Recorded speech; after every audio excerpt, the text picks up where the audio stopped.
자, 지난 시간에 이어서 2021년 창업 트렌드 10을 말씀드리겠습니다. 지난 시간에는 5가지 얘기를 했었죠. 그래서 이번 시간에는 나머지 5가지에 대한 얘기를 해보려고 합니다. 그런데 트렌드에 대해서 전 시간에 제가 말씀드렸지만 그게 이해하기가 쉽지가 않아요. 우리말로는 이제 경향이라고 하는데 경향이 더 어렵죠. 그래서 저는 이 야구를 가지고 설명을 하는 편인데요. 우리가 타자가 섰을 때 빵 때렸을 때 그 순간을 우리가 타격 순간, 이것을 토픽이라고 하죠. 그런데 그게 보통 우리가 유행으로 끝난 경우는 파울볼이 될 것이고요. 그 다음 트렌드는 안타라고 보시면 되겠고, 홈런은 전통업종화 됐다라고 보시면 되겠습니다. 예컨대 노래방이 이제 89년도부터 시작이 됐는데 지금은 이제 오랫동안 지속이 됐기 때문에 전통업종화 된 거죠. 그 다음 PC방도 역시 마찬가지고요. 이런 식의 소위 이제 흐름에 따라 가지고 초창기에 그 유행 가능성이 있는 시점을 우리가 트렌드라고 하죠. 그러니까 안타를 치면 그 다음에 1루에서 2루로 갈 수 있는 여지가 있잖아요. 파울은 죽는 거고요. 그러니까 안타라고 보시면 되겠습니다. 자, 6번째는 비정형 프로젝트입니다. 말이 좀 어렵죠. 우선은 직업적인 측면에서의 비정형 프로젝트를 한번 봐보죠. 지금까지 우리가 지금 일상생활에서 접하고 있는 모든 직업의 한 70%는 사무직입니다. 사무직의 70%, 그 가운데 70%는 2025년쯤 되면은 전부 이제 없어지게 되죠. 그 자리에는 로봇이 대체를 하게 될 것 같습니다. 소위 이제 미국에서 개발된 수술용 로봇이 다빈치라는 게 들어보셨죠? 앞으로는 외과 의사도 이제는 굉장히 어려움을 겪을 것이다. 또 아마존이 개발한 물류 자동화 이 로봇 있죠. 키바라고. 그러면 이제는 앞으로는 배달도 로봇이 하게 될 것이다. 덴마크에서 개발한 거 있죠. 제조업 협동 로봇.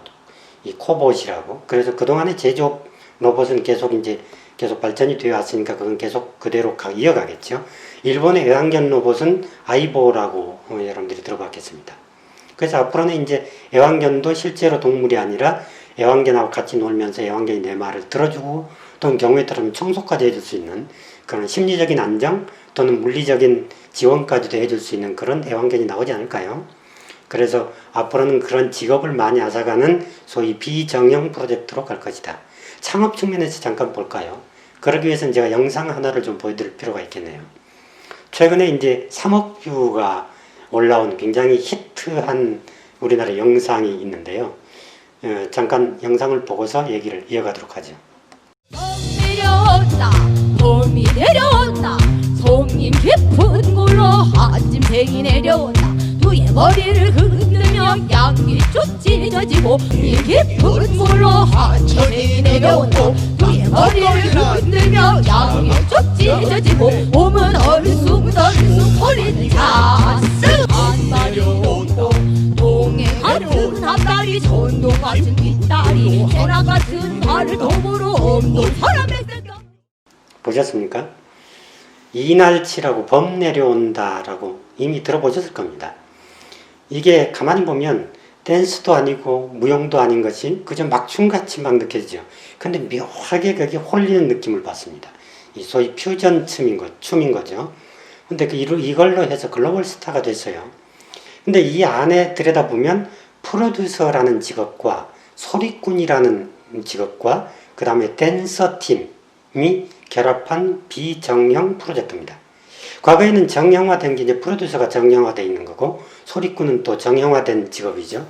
댄서 팀이다 그러면 그 정형화된 비즈니스 모델이죠. 이 세 가지를 같이 묶어서 새로운 비정형의 프로젝트를 만든 가장 좋은 사례라고 하겠습니다. 그러니까 앞으로는 잡과 웍이 같이 묶이거나 또는 통합하거나 또는 그것의 일부분을 떼내서 융합해야만이 성장할 수 있는 그런 상황이 오고 있다라는 걸 말씀드리고 싶습니다. 자, 7번째는 페르소나 이형증. 페르소나는 읽기 잘 아시겠습니다. 그러니까 사회에서 요구하는 덕목이나 의무에 맞춰서 자신의 원래 모습 위에다 더 씌우는 소위 사회적 인격체를 얘기하죠. 쉽게 얘기하면 나의 아바타를 얘기합니다. 스타트업에서는 세분화한 고객을 얘기하죠. 근데 우리가 보통 그동안에는 공급자 중심으로 물건을 만들어서 그냥 팔면 될 것이다라고 생각을 했지만 앞으로는 이제 대상 시장이 무엇을 요구하느냐에 따라서 상품을 내가 거기에 맞춰서 개발해서 공급해야 되는 그런 상황으로 가고 있죠. 그러다 보니까 페르소나가 굉장히 중요한 시대가 됐습니다. 백화점 유아복 판매 데이터를 제가 본 적이 있거든요. 그랬더니 할아버지는 닥스를 많이 사요. 그 다음에 할머니는 앞소바를 즐겨 삽니다. 근데 애엄마는 블루독이나 밍크무늬를 주로 사거든요. 같은 유아복인데도 불구하고요. 브랜드가 각기 달라요. 왜 그럴까? 조부모는 권위와 보상을 해주고 싶은 심리에서 그런 거고 엄마는 가성비가 높은 소위 메스티지 의류를 선택한 거죠. 같은 의류라도 이렇게 브랜드를 달리 선택한다. 그러니까 소위 페르소나가 다를 수 있기 때문에 그걸 정밀하게 분석해야만이 성공할 수 있다. 이런 얘기가 되겠습니다. 그 다음에 8번째는 그린 스토리입니다. 11월 마지막 주면은 이제 미국의 블랙 프라이데이가 있죠. 그런데 올해는 유난히 그 소비주의에 반대하는 바이 나싱 데이가 세계적으로 미국이나 유럽 등에서도 대규모로 열렸죠. 현대인의 생활습관, 과다한 소비 행태, 이걸 반성하자 이런 것도 있지만 이번에 이제 그 기후변화 때문에 화석연료를 많이 사용해서 이제 이 코로나가 닥치게 됐잖아요. 그러다 보니까 그런 측면에서 이번에는 이제 스포트라이트를 많이 받았던 것 같습니다.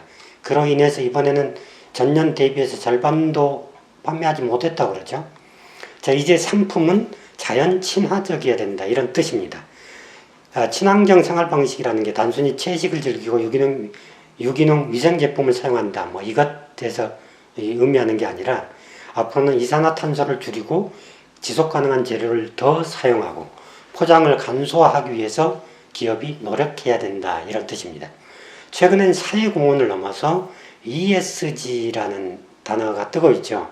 그것은 즉 환경, 사회, 지배구조 이 세 가지를 ESG로 표현을 하는데 비재무적 평판이 소비자에게 더욱 어필되는 시대가 됐습니다. 그러니까 기업이 직원과 고객, 주주, 환경에 얼마나 기여하는지 지배구조는 투명한지 이런 비재무적 틀로 따지는 것이죠. 기업의 평판을. 앞으로는 얼마나 고객과 함께하고 더불어서 환경에 저해되지 않는 그런 쪽으로 상품이 만들어지느냐가 대단히 중요한 시대가 됐다라고 보시면 되겠습니다. 그 다음에 9번째는 행복을 찾아서입니다. 경제협력개발기구의 연례 전망, 고용전망 보고서를 보니까 올 연말 4분기 회용무기 실업률이 12.6%에 달할 것이다 이렇게 추정을 하고 있어요. 2008년 서프라임 모기지 때도 OECD 평균 실업률이 8.6%밖에 안 됐거든요. 그러니까 그보다도 4% 정도가 더 올라간 거죠. 그러니까 굉장히 어려운 상황이 되고 있다라는 거고 우리가 그러다 보니까 코로나가 이제 공포를 불러왔습니다. 실직은 불안을 불러왔고 원격 근무는 피로감을 가져다 줬고 재택근무는 가족 간 갈등을 불러왔죠. 사회적 거리두기는 관계적 그 피폐함을 부르는 그 정점에 있다 이렇게 보면 되겠습니다. 그런데 인간의 감정 표현 가운데 55%가 비언어적이란 거 아시죠? 그러다 보니까 우리가 스킨십이 부족하다 보니까 굉장히 삭막해지고 어떤 얘기를 함에 있어서 굉장히 거칠어지고 또 자꾸 다투게 되고 이렇습니다. 그래서 이런 것을 어떻게 그 행복을 다시 찾아줄 것이냐에 대한 것이 굉장히 중요한 시대가 됐습니다. 최근의 데이터를 보니까 말이죠. 코로나 발병지죠. 우한에서는요. 이혼 신청이 300% 증가했다고 그래요. 이혼이. 일본의 자살률을 또 봤어요. 그랬더니 일본의 20대 여성의 자살률이 최근 83%나 급증을 했습니다. 우리나라도 43%가 늘었더군요. 이렇게 고통은 고통이지만 코로나가 가져다 준 고통 이런 것들은 공통적으로 나타나는 거지만 그 영향은 동등하지 않다. 이런 것을 잘 보여주고 있습니다. 이에 따라서 우리가 청년 일자리 관련 비즈니스 모델 같은 게 굉장히 필요할 것 같고요. 마음치유 프로그램 또는 위안 상품, 관계성 비즈니스 모델 이런 것들이 소비자의 행복을 찾아줄 사업 모델이 될 것이다. 이렇게 보여집니다. 마지막으로 가정중심 생활 2021년 10가지의 트렌드 가운데 마지막으로 제가 제시를 하고 싶습니다. 사회적 거리두기나 원격 근무, 실직 이런 걸로 인해서 본의 아니게 이제 은둔형 외톨이, 히키코모리가 많이 등장하고 있죠. 직장에서 하던 업무도 학교에서 하던 학습도 보육기관에서 맡았던 돌봄도 이제는 집에서 가족원의 도움으로 해결해야 되는 그런 과제를 안게 됐습니다. 가정은 과부하의 공간이 되어버린 지 오래된 거죠. 이에 따라서 이제 가족의 생활 시간이 변화될 거 아니겠어요? 가사노동 부담의 증가도 있겠고요. 자녀와 노인 돌봄 부담, 가정경제가 악화되고 배우자와의 관계가 어색해지고 자녀와의 관계 변화 이런 문제를 몰고 왔습니다. 특히 우리나라는 제도적 가족의 성격이 좀 강하죠. 그래서 관계적에서도 존재적 의미나 친밀감이 강조되기보다는 역할 수행을 강조하는 도구적 의미가 좀 강합니다. 그래서 이 남자들이 집에 있을 때 아내하고도 잘 이렇게 불협화음이 곧잘 요즘에 잘 일어나고 가족과의 이 자식과의 커뮤니케이션도 원활하지 않는 것을 볼 수가 있죠. 제도적 가족의 성격이 강해서 그렇습니다. 어쨌거나 이에 따라서 우리가 가정생활의 이 편익상품, 가족 구성원이 함께하는 놀이 또는 개인화된 스마트 시스템 이런 것들이 필요할 것이다 이렇게 보여집니다. 이와 관련해서는 이제 홈 가드닝 같은 게 필요할 것 같고요. 홈 쿠킹 도구들. 이번에 코로나 때문에 미국이나 유럽 같은 데서는 집에서 요리하는 그러한 도구들이 많이 레시피 같은 것도 그렇고요. 이런 것들이 인기를 끌었습니다. 놀이 교구도 좋겠고 키덜트 상품 같은 것도 괜찮겠죠. IoT 기반의 스마트 상품, 가정생활의 활기를 이런 것들이 추구될 것이다 이렇게 판단을 하고 있습니다. 여러분들이 이 창업 트렌드 10개를 이제 쭉 설명을 다 해드렸는데 일반적으로 우리가 트렌드 하면은 소비자 트렌드만 생각하고 있는데요. 소비자 트렌드는 소비자들의 입장에서 하는 거기 때문에 어쩌면 유행으로 끝날 가능성이 있거든요. 그런데 창업자의 입장에서 트렌드는 굉장히 중요한 게 내가 이 시점의 트렌드에 따라서 창업을 했을 경우에 이 트렌드가 트래디셔널, 전통화 될 수 있는 가능성이 있는 키워드로 접근을 해야 되거든요. 창업은 1년 안에 끝낼 수 있는 게 아니잖아요.